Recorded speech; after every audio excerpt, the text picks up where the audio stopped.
Medyo magiging mahaba ang video na ito. Maraming OFW kasi ngayon ang nag-iisip na mag-settle permanently sa Pilipinas sa darating na taon. Ngunit marami sa kanila ang nahaharap sa kakulangan ng ipon o plano para sa pagbabalik bayan nila. Upang makatulong ay pinagsama-sama ko ang mga lumang videos ko upang magbigay ng mga idea at payo kung paano magplano for good sa Pilipinas. Ang mga video na ito ay naglalaman ng mga practical na gabay at karagdagang idea na maaaring maging inspirasyon sa mga nagbabalak na magbalik bayan. Sa pamamagitan ng pagbibigay ng mga idea, bago pa man magsimula ang kanilang bagong yugto sa Pilipinas, umaasa ako na mabigyan nito ng magandang perspective at magsilbing guide sa mga OFW. Kaya simulan na natin.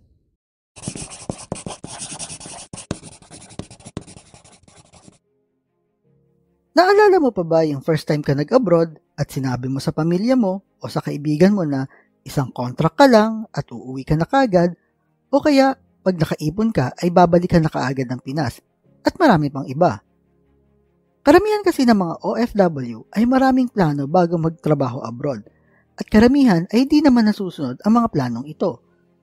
Ang pagiging OFW kasi ay isang trap, at as soon na makatanggap ka ng malaking sweldo, ay unti-unti na ring dumadami ang mga plano mo sa buhay, like pagbili ng bahay, sasakyan, o pagpapaaral sa mga kamag-anak o kapatid. Hanggang sa hindi mo na pala namamalayan na unti-unti ka na palang nahuhulog sa tinatawag kong OFW rat race.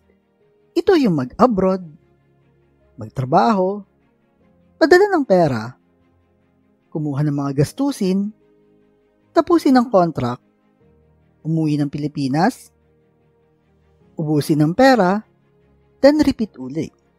Paulit-ulit ito hanggang hindi mo napapansin na taon na pala ang lumipas mula nang una ka nag-abroad.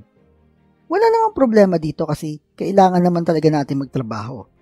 Pero darating ka sa point na kailangan na tapusin ang karir mo bilang isang OFW. And at some point, kahit ano pa man ang reason, ay kailangan mo na rin bumalik ng Pilipinas. At dito nagsisimula ang problema. Bakit? Kasi sa taon na dumaan, ay naging alien ka na sa sarili mong bansa. Marami na ang nagbago at yung sistemang nakagawian mo ay hindi na applicable ngayon. Yung karamihan ng kakilala mo ay kadalasan ay wala ka na ring contact sa kanila at wala ka ring network na na-establish. At kung maghahanap ka ng trabaho, ay di naman tugma yung work experience mo sa abroad para sa mga kailangan nila sa Pilipinas. Ang masama pa ay karamihan ng mga OFW na bumabalik ng Pilipinas ay kadalasan ay matanda na o may sakit. Di man natin aminin pero kapag wala ka ng perang maibigay at may karamdaman ka pa, ay nagiging liability na ang tingin sa iyo ng iyong mga kamag-anak. Don't get me wrong pero di ko naman tinutukoy na ganito ang nangyayari sa lahat ng OFW. Pero ganito ang nangyayari sa karamihan sa kanila. Kaya sa mga kapwa ko OFW, ito ang tanong ko sa inyo.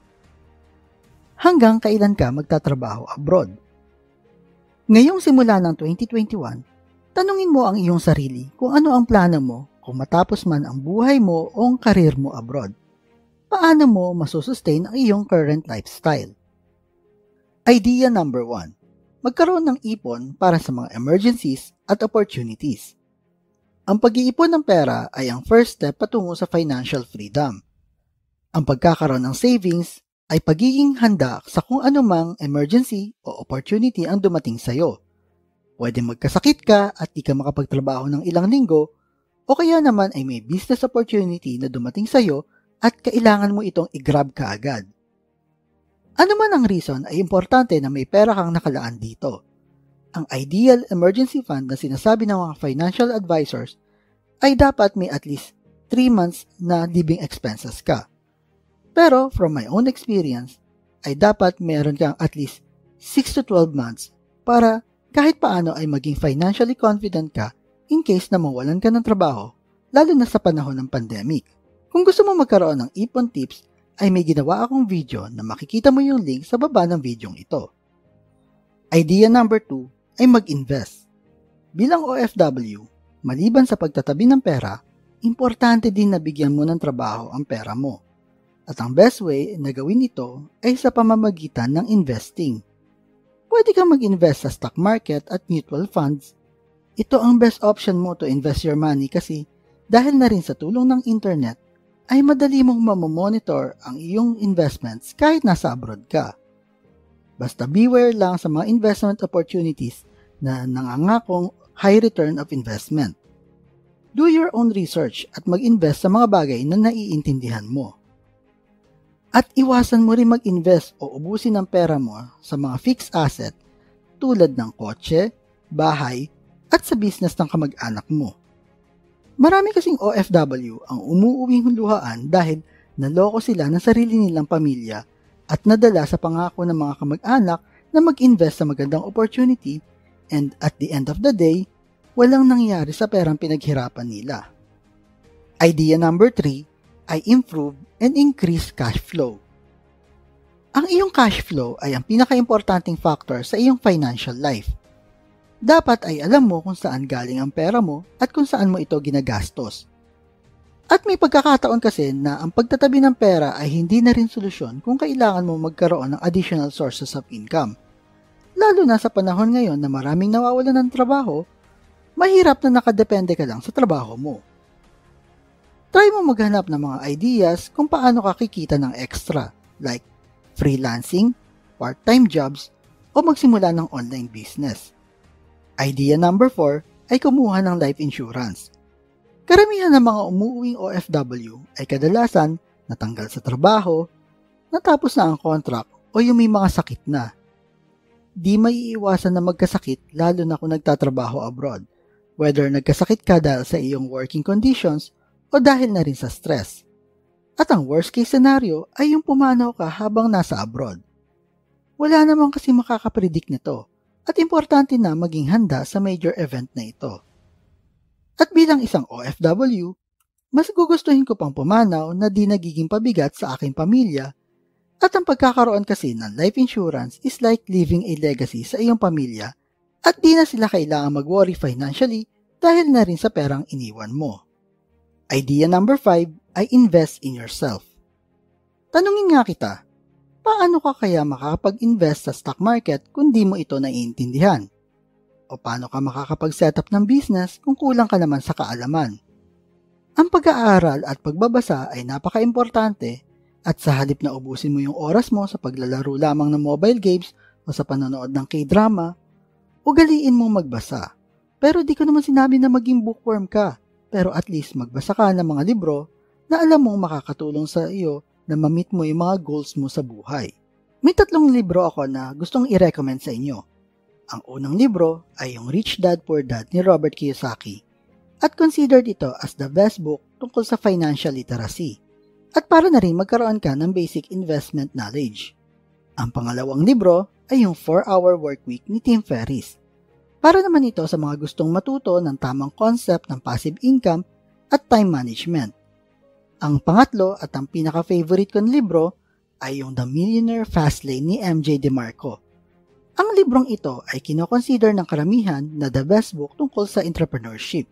Kung gusto niyo maka-download ng free audiobook, ay i-click niyo lang yung link sa baba ng videong ito. Idea number 6 ay start a business. Ano ang kadalasang naiisip ng mga OFW na gustong umuwi ng Pilipinas? Paano kaya nila masusustain ang kanilang living expenses? Online man o offline, dapat i-consider mo na mag-start ng iyong business and create your own brand. Pero ang pagsisimula ng business ay di madali at kadalasan ay kailangan ito ng malaking puhunan at mahabang oras. Kaya habang nasa abroad pa, ay simulan mo na mag-formulate ng iyong business ideas. Huwag mong hintayin na umuwi ng Pilipinas saka ka lang magsisimulang mag-business. Bakit? Kasi ang business idea mo ay wala pang proven record of success. Tandaan mo palagi na ang ₱1,000,000 idea mo ay di makatotohanan hanggat hindi ito kumikita ng 1,000,000 pesos. Kaya habang tinatayo mo ang business mo, ay kailangan mo ng steady cash flow para na rin kung sakaling sumablay ka, ay may pagkukunan ka pa rin ng pera para ma-improve ang iyong business idea. Ayan ang mga ideas na gusto kong i-share sa inyo.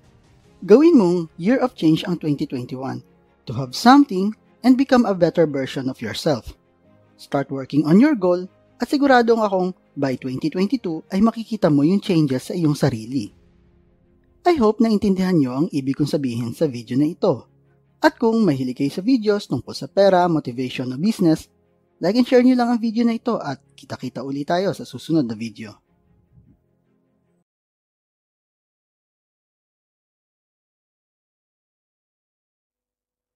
Bakit nga ba marami pa ring Pilipino ngayon ang umaalis ng Pilipinas para magtrabaho abroad sa kabila ng mga nagkalat sa social media ng mga kababayan natin na minamaltrato at pinapahirapan ng kanilang amo? Kaya sa video na ito, pag-uusapan natin ang ilang reason kung bakit maraming kababayan natin ang willing pa rin umalis ng Pilipinas at iwan ang kanilang pamilya para magtrabaho abroad. Una sa ating listahan ay ang poverty o kahirapan. Maraming Pinoy ang hirap sa buhay at inaakala nila na ang pag-abroad ang mag-aahon sa kanila sa kahirapan. Kaya naman mas gugustuhin pa nilang pumunta ng ibang bansa para subukan ang kanilang swerte. Pangalawa ay kawalan ng trabaho o unemployment. May 3.88 milyong Pinoy ngayon ang walang trabaho at dahil nga sa dami ng walang trabaho sa Pilipinas, marami ang sumusubok na maghanap ng trabaho abroad. Pangatlo ay maliit lang ang sweldo sa Pilipinas. Mahirap na nga maghanap ng trabaho ang liit pa na sweldo. At dahil sa mabilis na pagtaas ng mga bilihin, ang mga karamihan ng tao na nagtatrabaho sa Pilipinas ay di na sapat ang sweldo nila pangtusto sa mga pangangailangan ng kanilang pamilya. Kaya naman karamihan ng mga Pilipino ay naiisipan na rin na magtrabaho abroad. Pang-apat ay ang maling akala. Tayo mga Pinoy ay madalas na iniisip natin na masarap ang buhay abroad at malaki daw ang sweldo. Akala kasi natin mga Pinoy na kapag nakapag-abroad ka ay kusang gaganda ang buhay mo. Akala kasi ng iba na madali daw kumita ng pera abroad. Di naman nila naisip na di naman lahat ng OFW ay may malaking sweldo. Panglima ay dahil broken-hearted. Di nyo inaasahan ang reason na ito pero totoo ito. Marami akong nakilala at nakausap na ang dahilan nila kaya sila nag-abroad ay para makalimot sa sakit na nararamdaman nila. Mas madali daw makalimot kapag nasa abroad ka at may potential pang makakilala ka ng iba. Pang-anim, naghahangad sila ng magandang kinabukasan. Sabi nga nila, the grass is greener on the other side. Dahil na rin sa pag-abroad nila ay marami silang opportunities na natatanggap. Marami kang pwede makilala na magiging connection mo o magiging future business partner mo. O kaya naman makakapag-migrate ka pa sa ibang bansa. Ayan ang mga reason na para sa akin ang mga dahilan kung bakit marami ang umaalis ng Pilipinas para makipagsapalaran abroad. Ikaw na OFW, ano ang reason mo kung bakit ka nag-abroad? Type mo naman sa comment section below. At kung mahilig kayo sa videos tungkol sa pera, motivation na business, like and share nyo lang ang video na ito at kita-kita po uli tayo sa susunod na video.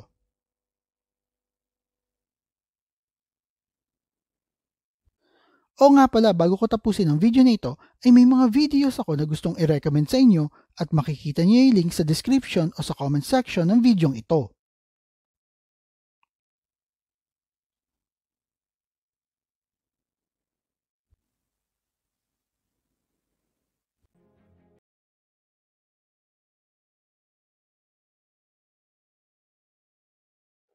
Sa video na ito, alamin natin ang iba't ibang uri ng OFW. Titingnan din natin ang pagkakaiba ng kanilang personalidad at mga hangarin sa buhay. OFW na through the years, kasi ilang taon na ang binibilang para lang makaipon ng pera pang uwi, ngunit wala naman silang naiipon. Sila kasi yung klase ng OFW na kapag sinabi ng kamag-anak na magpadala ng pera, ay agad-agad silang nagpapadala. Masyado silang mababait kaya kadalasan ay palagi silang inaabuso. OFW na ani batong bakal. Katulad ng kantang Ani Batong Bakal, sila yung tipong nasa abroad ay manggagawa pero sa Pinas ay bonggang-bongga. Sa makatuwid, sila yung kapag umuwi ng Pinas ay lagi naka-OOTD at wagas bumili ng mga bagay pang forma pero halos wala namang pambili na makakain nila at ubos yung ipon maipakita lang na galing silang abroad. OFW naman and millionaires. Sila yung inaakala mo kung sinong milyonaryo kapag gumastos tuwing sweldo, yung tipong pagkakuha pa lang ng sweldo ay wala nang inatupag kundi maglabas ng pera para sa kanilang bar hopping, shopping, kain sa labas o padala sa Pilipinas. Ang mga taong ito ay namumulubi kagad 1 linggo pa lang pagkatapos makuha ang kanilang sweldo. OFW na kapit tuko. Sila yung tipong lagi nakadikit lang sa kama o daig pa yung preso kasi ayaw nilang lumabas para makaiwas sa gastos. Sila yung palagi nasasabihan na kuripot pero sa totoo lang ay hindi naman talaga sila ganun. Talaga lang na mas iniintindi nila na maibigay ang magandang buhay sa mga kamag-anak nila sa Pilipinas kaysa naman para sa kanilang sarili. Kaso, madalas sa mga ito ay tinatamaan ng depression kasi pakiramdam nila ay nakakaawa na sila at hindi man lang nila na-enjoy ang kanilang buhay. OFW na maze runner.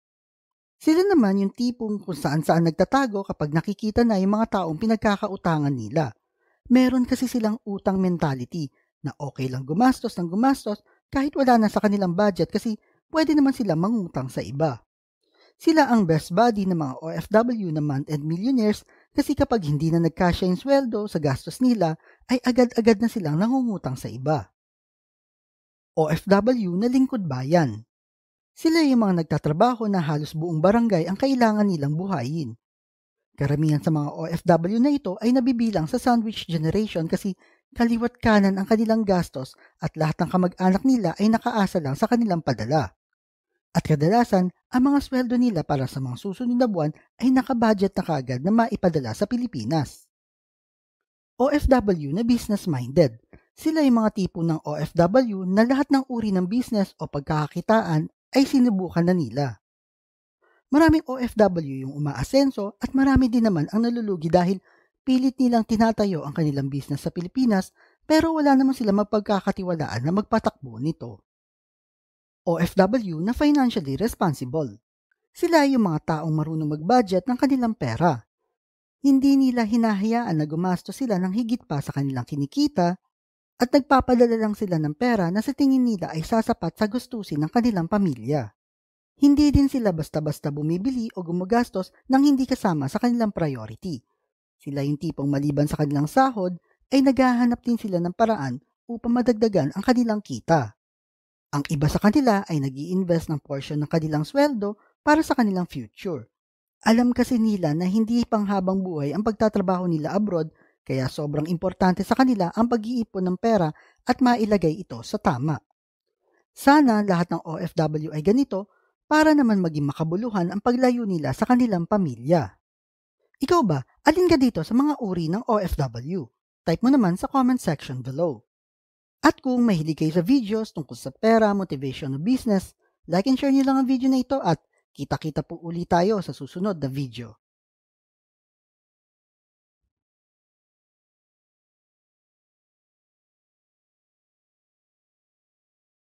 Last month ay may ginawa akong video tungkol sa OFW rat race at kung hanggang kailan ka ba magtatrabaho abroad. Pinag-usapan dito yung tungkol sa paghahanda ng exit plan, meaning yung susunod na gagawin mo pagkatapos ng buhay mo abroad o pagiging OFW. Kasi bilang isang OFW, nakikita ko ang importansya nito kasi ang mga bayarin mo ay patuloy na darating buwan-buwan nasa abroad ka man o nasa Pilipinas.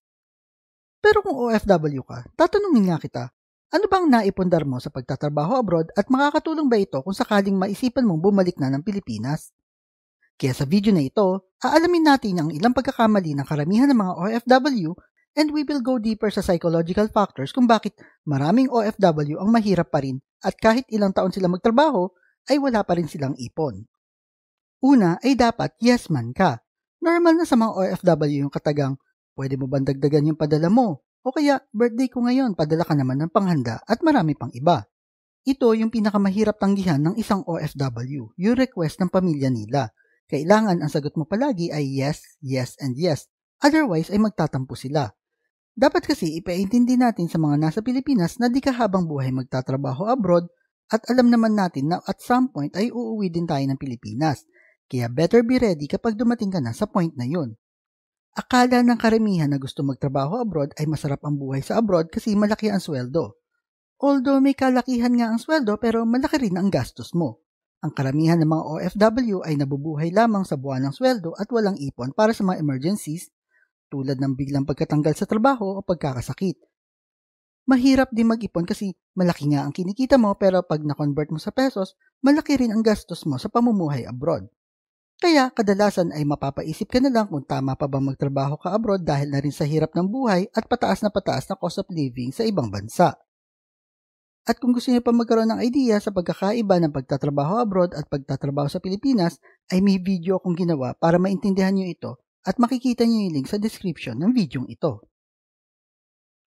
Pangalawa ay isa lang ang source of income. Explain ko ito sa pamamagitan ng isang example. Tingnan nyo ang dalawang lamesang ito. Isipin nyo na ang bawat paa nito ay ang source of income mo. Sa unang lamesa, kapag tinanggal mo ang isang paa, ay babagsak ito. Pero sa pangalawang lamesa na may 4 na paa, kahit tanggalin mo isa, ay tatayo pa rin ito. Ganyan din ang pwede mangyari sa iyo. Kung nakarely ka lang sa isang source of income at nawalan ka ng trabaho abroad, ay pwedeng gumuho ang finances mo at yung pamilya na umaasa sa iyo. Nakasanayan kasi natin mga Pinoy na umasa lang sa isang source of income at yun ay ang sweldo mo.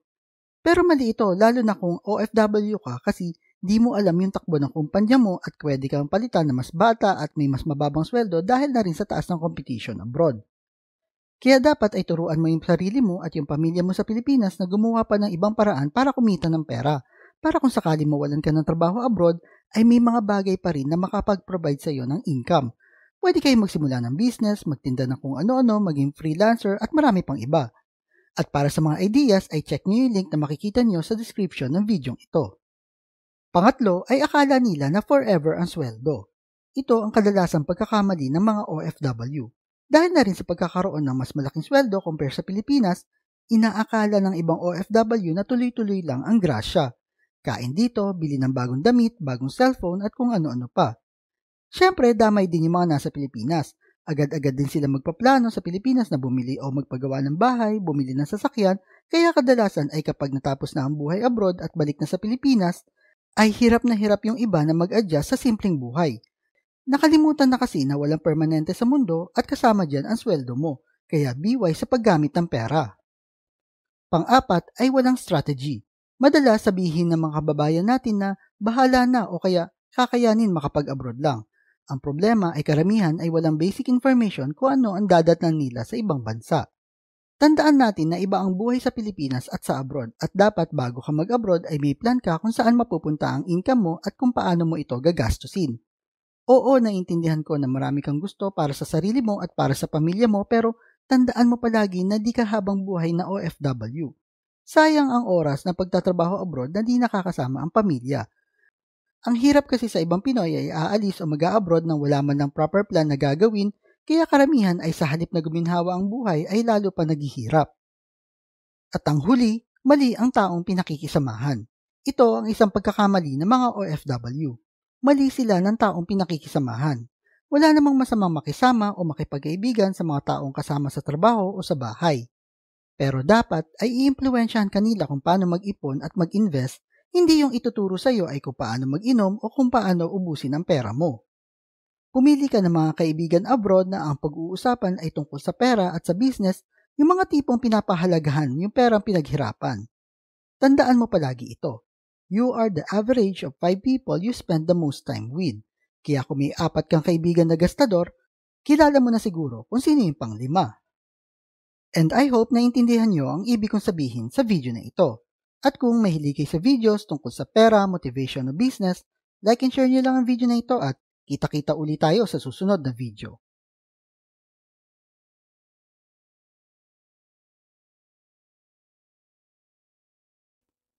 Maraming Filipino ang nag-a-abroad kasi iniisip nila na ang pagiging OFW ang solusyon sa kahirapan nila. Di ba kayo nagtataka na kahit maraming OFW ang kumikita na malaki abroad, ay umuwi pa rin sila sa Pinas na mahirap? Although makikita mo sila na magaganda ang post sa Facebook at kung saan-saan nagpupunta, karamihan sa kanila ay mahirap pa rin sa Pilipinas. Kaya sa video na ito, pag-uusapan natin ang mga reason kung bakit maraming OFW ang umuwi sa Pilipinas na mahirap pa rin. Una, mababa lang ang pasweldo. Maniwala man kayo o sa hindi, maraming OFW ang sumasweldo lamang ng 20 to 30,000 pesos per month at kung iisipin mo, kung babawasan pa ito ng cost of living abroad like pagkain, rent at padala, ay halos wala na natitira sa sweldo nila. Kaya naman hindi sila nakakapag-ipon ng pera. Ang kasabihan nga, you earn in dollar, you spend in dollar. Pangalawa, mahilig sila sa emotional shopping.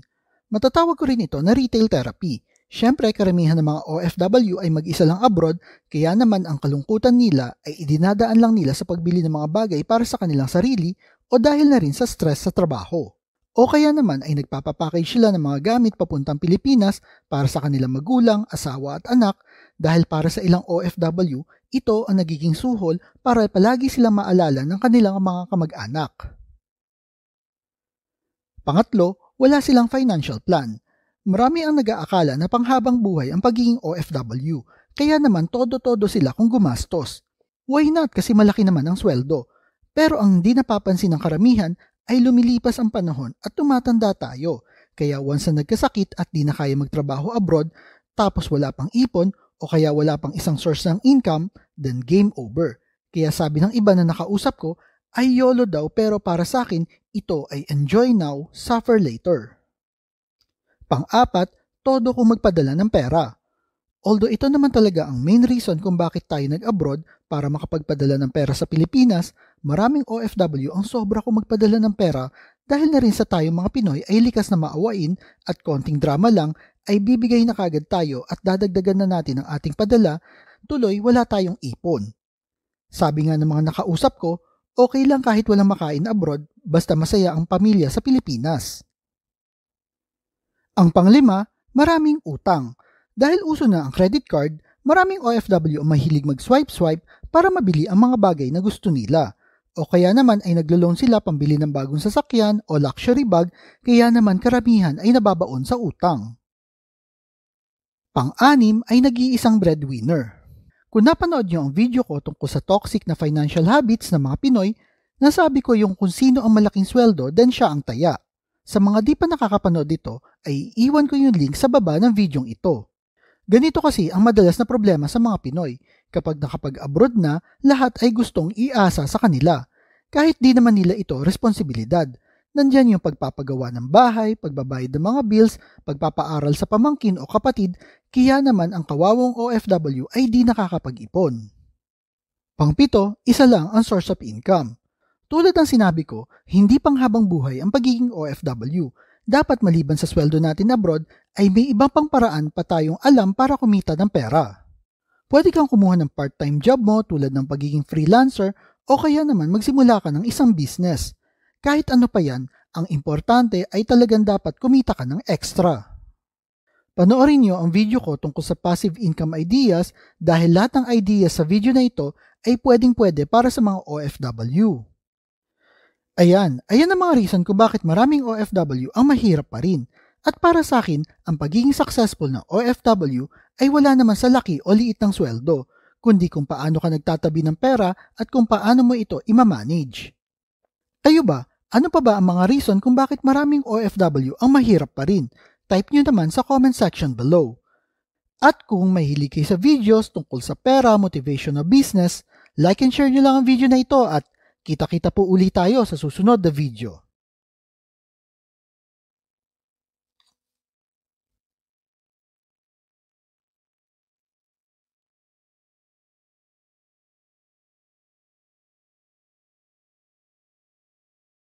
Hindi lahat ay nagiging successful abroad at iilan lang talaga ang nagtatagumpay. Kaya importante na habang nagpapakahirap ka abroad ay sabayan mo ito na negosyo. Bilang OFW kasi ay gusto nating umasenso ang buhay natin para makasama natin ang ating pamilya at napakahirap ding umuwi ng Pilipinas kung wala ka namang ipon at wala kang pinagkakakitaan. Kaya bago mo maisipang umuwi ng Pilipinas ay bakit di mo muna subukang magnegosyo? Ang pagiging OFW kasi ay di permanente at maraming reason na pwede kang mapauwi ng Pilipinas anytime tulad ng pagkakaroon ng malubhang sakit, nawalan ka ng trabaho o sadyang tinatamad ka na o sawa ka na sa trabaho mo. Kaya sa video na ito, magbibigay ako ng ilang negosyo ideas na pwede mong simulan bilang isang OFW habang nasa abroad ka. Una ay ang franchise business. Kung wala kang experience sa pag-setup ng business, franchising ang best option para sa iyo. Dahil na rin sa kapag nag-franchise ka sa isang company, ay tuturuan ka rin nila mismo kung paano magpatakbo ng negosyo at yung day-to-day operation nito. Ang franchising ay di lang nakafocus sa pagkain. Pwede ka rin mag-franchise ng pharmacies, spa, salon at kung ano-ano pa. Basta siguraduhin mo lang na makakakuha ka ng matinong company para mag-franchise. Pangalawa, magtayo ka ng isang mini grocery. Kung ikaw ay isang OFW, bakit di mo subukan magtayo ng isang mini grocery? Maghanap ka ng mga bagay na pwede mo makuha sa mababang halaga at saka mo ibebenta na may patong. Actually, may kakilala nga ako ang ginagawa niya. Namimili siya ng mga nakasale abroad at saka niya ibebenta ito sa Pilipinas, kaya pwede niyo rin itong subukan. Pangatlo ay ang eatery o restaurant. Tayong mga OFW ay mahilig kumain, kaya naman bakit nating di gawin itong business natin, di ba? Dahil nga sa pagtatrabaho natin abroad, ay nakatikim na rin tayo ng iba't ibang uri ng pagkain, kaya pwede din natin gawin ito at magkaroon tayo ng ibang pagkain na pwede nating ilagay sa ating menu. Pwede nating dalhin ang menu na ito sa ating bansa at magtayo tayo ng sarili nating restaurant. Recently ay may napanood nga akong video tungkol sa isang OFW na galing Dubai at nag-start siya ng biryani in a basket business. Ang nakakabilib dito ay nagsimula lamang sila sa puhunan na 5,000 pesos. Kaya masasabi ko na everything is possible sa panahon ngayon. Pang-apat ay online selling. Dahil na rin sa pandemic na ito, ay nauso ngayon ng online stores o mga online sellers sa Facebook at iba pang social media platform.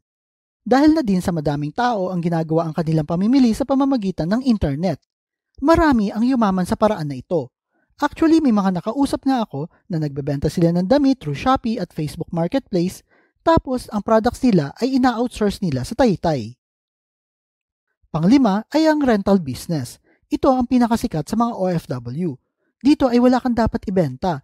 Ang ginagawa ng karamihan ng mga OFW ay kumukuha sila ng bahay o sa condominium, sa kanila ito pinaparentahan. Sa paraan na ito ay buwan-buwan na may dumadating na pera sa kanila, at ang iba naman ay hinahayaan nila yung rent ang magbayad ng monthly amortization ng property nilang kinuha. Para kung sakaling mag-for good na sila, ay bayad na yung bahay nilang kinuha at may ipon pa sila. Pang-anim ay coffee shop o cafe. Isa ito sa mga pangarap kong negosyo, lalo na ngayon na patok ang mga coffee shop at cafe para tambayan. Basta may maganda kang lugar na pwedeng tambayan ng mga tao at may libre kang wifi, ay papatok ito.